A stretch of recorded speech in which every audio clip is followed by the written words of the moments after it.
Engineering और technical videos के लिए सब्सक्राइब कीजिए टोटली इंजीनियरिंग चैनल को और उस बेल आइकन को दबाइए ताकि आप देख सके इस चैनल के वीडियो सबसे पहले। आप लोगों ने फ्रिज और एसी को तो देखा होगा और इन दोनों ही डिवाइस का एक कॉमन काम क्या होता है कि उन्हें चीजों को ठंडा करना है, जिस वजह से इन दोनों ही चीजों में जो डिवाइसेस यूज होते हैं वो भी कॉमन होते हैं और जो साइकिल जिस पे ये काम करती है वो भी साइकिल सेम होती है, जिस साइकिल का नाम है रेफ्रिजरेशन साइकिल। तो अगर आपको भी जानना है कि आखिर ये साइकिल क्या होती है, इसमें कौन से डिवाइस यूज होते हैं, कैसे काम करता है, तो आप इस वीडियो को जरूर देखें, एंड तक देखें। तो और कोई टाइम वेस्ट किए बिना स्टार्ट करते हैं। मैं हूं जैद और आप देख रहे हैं टोटली इंजीनियरिंग। रेफ्रिजरेशन साइकिल हर जगह पे यूज होती है जहाँ पे आपको चीजों को ठंडा करना है, जैसे कि एसी में क्योंकि हमें रूम को ठंडा करना है, फ्रिज में क्योंकि अंदर जो सामान है वो खराब ना हो जाए उन्हें ठंडा करना है, और भी कई जगह पे जैसे फ्रीजर्स, डीप फ्रीजर्स होते हैं, क्रायोजेनिक्स होते हैं, वहाँ पे भी रेफ्रिजरेशन साइकिल यूज होती है। तो साइकिल स्टार्ट करने से पहले मैं आपको कुछ अलग अलग तरह की हीट्स के बारे में बता देता हूँ, जिसकी वजह से आपको जो ये वीडियो है आगे की वो समझने में आसानी होगी।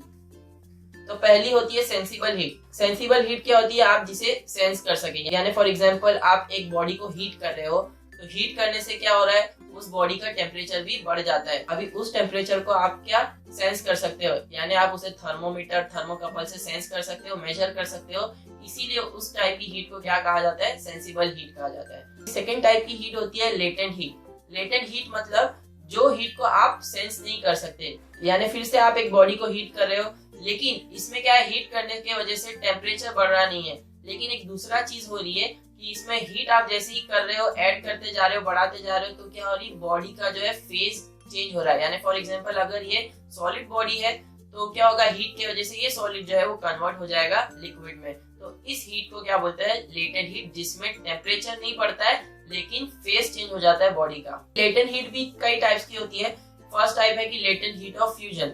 अभी लेटेंट हीट भी कई टाइप्स की होती है। फर्स्ट टाइप है लेटेंट हीट ऑफ फ्यूजन। अभी इसमें क्या होता है, अगर सॉलिड से लिक्विड में कन्वर्जन हो रहा है यानी फेज चेंज हो रहा है, तो उस टाइप की हीट को कहते हैं latent heat of fusion. Second type होता है लेटेंट हीट ऑफ इवापोरेशन। अभी अगर चेंज ऑफ फेज हो रहा है लिक्विड से गैसियस स्टेट में, तो उस टाइप की हीट को कहते हैं latent heat of evaporation. Third type है लेटेंट हीट ऑफ कंडेंसेशन। अभी इसमें क्या है कि अगर चेंज ऑफ फेज हो रहा है गैस से लिक्विड फॉर्म में, तो इस टाइप की हीट को कहते हैं लेटेंट हीट ऑफ कंडेंसेशन। अब आते हैं मेन साइकिल पे। अभी रेफ्रिजरेशन साइकिल में 4 इंपॉर्टेंट डिवाइसेस यूज होते हैं। पहला तो है कंप्रेसर, सेकंड है कंडेंसर, थर्ड है थ्रॉटलिंग डिवाइस जिसे आप एक्सपांशन वाल्व भी कह सकते हैं, और फोर्थ है इवापोरेटर। इनके अलावा भी कुछ एक्स्ट्रा डिवाइसेस यूज होते हैं जैसे कि एक्यूमुलेटर और रिसीवर। तो सबसे पहले देख लीजिए कि आखिर ये साइकिल फ्लो कैसे होती है। तो सबसे पहले क्या होता है, कंप्रेसर आता है। कंप्रेसर के थ्रू जो है रेफ्रिजरेंट वो कंडेंसर में जाता है। कंडेंसर के बाद रेफ्रिजरेंट रिसीवर में आता है, जिसके बाद जो रेफ्रिजरेंट है वो एक्सपांशन डिवाइस में जाता है। एक्सपांशन डिवाइस के बाद जो रेफ्रिजरेंट है वो इवापोरेटर में जाता है। इवापोरेटर के बाद जो हमारा रेफ्रिजरेंट है वो एक्यूमुलेटर में जाता है, और एक्यूमुलेटर के बाद जो है फाइनली कंप्रेसर में आ जाता है। तो अभी हम एक एक करके देखते हैं कि आखिर ये जो डिवाइसेस है वो काम कैसे करते हैं। तो सबसे पहला है कंप्रेसर। कंप्रेसर आप कह सकते हैं कि रेफ्रिजरेशन साइकिल का हार्ट होता है। उसका काम क्या है कि वो पंप करता है रेफ्रिजरेंट को कंडेंसर में और पूरे रेफ्रिजरेशन साइकिल में। अभी एक बात आप ध्यान रखिए कि कंप्रेसर में जो रेफ्रिजरेंट आ रहा है वो वेपर फॉर्म में ही होना चाहिए। अगर लिक्विड फॉर्म में होगा तो कंप्रेसर खराब होने के, डैमेज होने के चांसेस रहते हैं। यानी कंप्रेसर के इनलेट में जो रेफ्रिजरेंट आ रहा है वो कंप्लीटली वेपर फॉर्म में ही होना चाहिए। कंप्रेसर का काम क्या है कि वो low temperature, low pressure vapour को कन्वर्ट करता है हाई प्रेशर, हाई टेम्परेचर में। यानी वो वेपर का टेम्परेचर भी बढ़ा देता है और साथ ही साथ प्रेशर भी बढ़ा देता है। यानी जैसे ही low pressure, low temperature vapour जो है वो कंप्रेसर के सक्शन में आती है, तो कंप्रेसर क्या करता है, उसी लो प्रेशर, लो टेम्परेचर वेपर का प्रेशर और टेम्परेचर बढ़ा देता है। प्रेशर बढ़ाने के 2 रीजन है। पहला तो ये है कि पहला तो आप समझ सकते हो कि पूरी रेफ्रिजरेशन साइकिल में रेफ्रिजरेंट बराबर से फ्लो होना चाहिए, तो उसके लिए एक प्रेशर बढ़ जाता है। और सेकेंड रीजन वो एक्सपांशन डिवाइस में काम आता है, वो आपको मैं आगे बताता हूँ वीडियो में। अभी नेक्स्ट डिवाइस है कंडेंसर।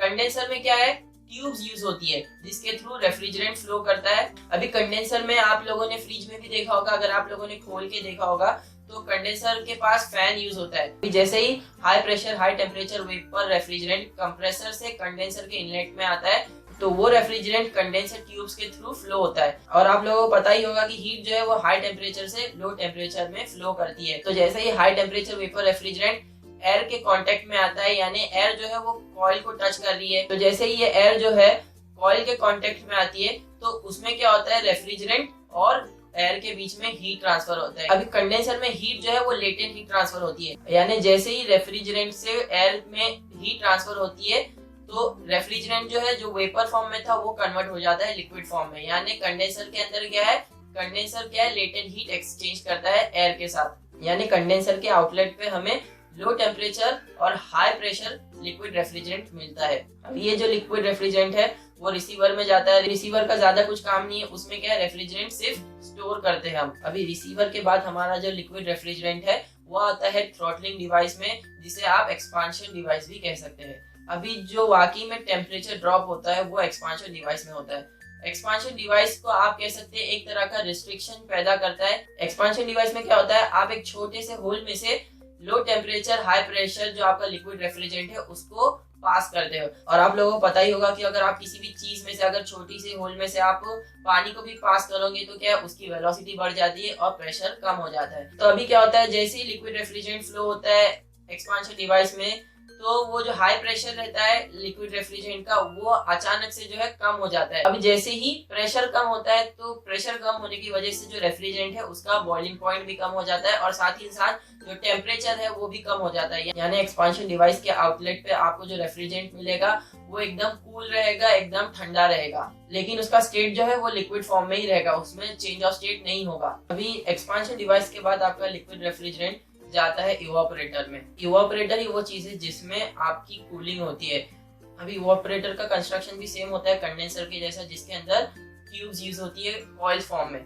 अभी आप सपोज कीजिए कि आपकी जो इवापोरेटर कॉइल है उसके आसपास जो है पानी है, यानी इवापोरेटर कॉइल है वो पानी के अंदर डिप है। अभी जैसे ही लिक्विड रेफ्रिजरेंट इवापोरेटर कॉइल्स के थ्रू फ्लो होगा और फिर क्या होगा, हीट ट्रांसफर होगा रेफ्रिजरेंट के बीच में और वाटर के बीच में। अभी इसमें क्या होगा, जो लिक्विड रेफ्रिजरेंट है जो कॉइल्स के थ्रू फ्लो हो रहा है वो वाटर से हीट एब्जॉर्ब कर लेगा। यानी इसमें भी क्या होता है, चेंज ऑफ स्टेट होता है, यानी अल्टीमेटली इसके अंदर भी लेटेंट हीट जो है वो रेफ्रिजरेंट एब्जॉर्ब करता है। जैसे ही वाटर से रेफ्रिजरेंट हीट एब्जॉर्ब कर लेगा तो जो रेफ्रिजरेंट है उसका स्टेट फिर से चेंज हो जाएगा, यानी लिक्विड स्टेट से वो फिर कन्वर्ट हो जाएगा वेपर स्टेट में। यानी पूरी रेफ्रिजरेशन साइकिल में कंडेंसर और इवापोरेटर में क्या है, लेटेंट हीट एब्जॉर्ब होती है और रिजेक्ट होती है। कंडेंसर क्या करता है, लेटेंट हीट रिजेक्ट करता है और इवापोरेटर लेटेंट हीट एब्जॉर्ब करता है। अभी इवापोरेटर के आउटलेट पे आपको जो रेफ्रिजरेंट मिलता है उसका स्टेट वेपर फॉर्म होता है जो लो प्रेशर और लो टेम्परेचर का होता है। अभी इस वेपर में कुछ लिक्विड पार्टिकल्स रह जाते हैं, इसीलिए